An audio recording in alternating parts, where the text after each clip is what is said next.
দলের বিধায়কদের নিজ নিজ এলাকার কাজকর্মের অগ্রগতি নিয়ে পর্যালোচনা বৈঠক করলেন মুখ্যমন্ত্রী ডাক্তার মানিক সাহা। একাধিক কর্মসূচির ব্যস্ততার মাঝেই নিজের সরকারি বাসভবনে দলীয় বিধায়কদের কাজকর্মের পর্যালোচনা বৈঠক করেন মুখ্যমন্ত্রী। বিধায়কদের সঙ্গে এই পর্যালোচনা বৈঠকে বেশ কিছু গুরুত্বপূর্ণ নির্দেশ দিয়েছেন মুখ্যমন্ত্রী ডাক্তার মানিক সাহা। মানুষের সঙ্গে আরো নিবিড় সম্পর্ক স্থাপন করতে হবে, এর সঙ্গে মানুষের সমর্থন আদায় করতে হবে। উন্নয়নমূলক কাজ করতে রাজনীতির প্রয়োজন হয় না, মানুষের সার্বিক কল্যাণে কাজ করাই হচ্ছে আসল উদ্দেশ্য বলে পর্যালোচনা বৈঠকে সংশ্লিষ্ট বিধায়কদের বার্তা দিয়েছেন মুখ্যমন্ত্রী ডাক্তার মানিক সাহা। উন্নয়নমূলক কাজের সঙ্গে রাজনীতির কোনো সম্পর্ক হয় না, মানুষের কল্যাণ সাধন করতে রাজনীতির প্রয়োজন হয় না। প্রধানমন্ত্রী নরেন্দ্র মোদীও দেশের মানুষের সার্বিক কল্যাণে কাজ করে যাচ্ছেন।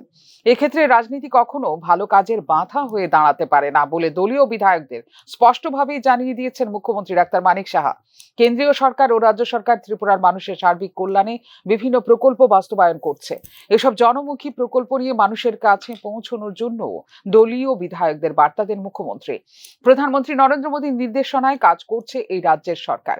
স্বাভাবিক কারণেই বিভিন্ন কেন্দ্রীয় এবং রাজ্যের প্রকল্পগুলি তৃণমূল পর্যায়ে সঠিক সময়ে সঠিক বাস্তবায়ন করতে হবে বলে দলীয় বিধায়কদের নির্দেশ দিয়েছেন মুখ্যমন্ত্রী ডাক্তার মানিক সাহা। দলের অভ্যন্তরীণ সাংগঠনিক নির্বাচনের প্রাক্কালে সরকারি বাসভবনে আয়োজিত মুখ্যমন্ত্রীর এই পর্যালোচনা বৈঠক যথেষ্ট তাৎপর্যপূর্ণ বলেই মনে করছেন রাজনৈতিক বিশ্লেষক মহল।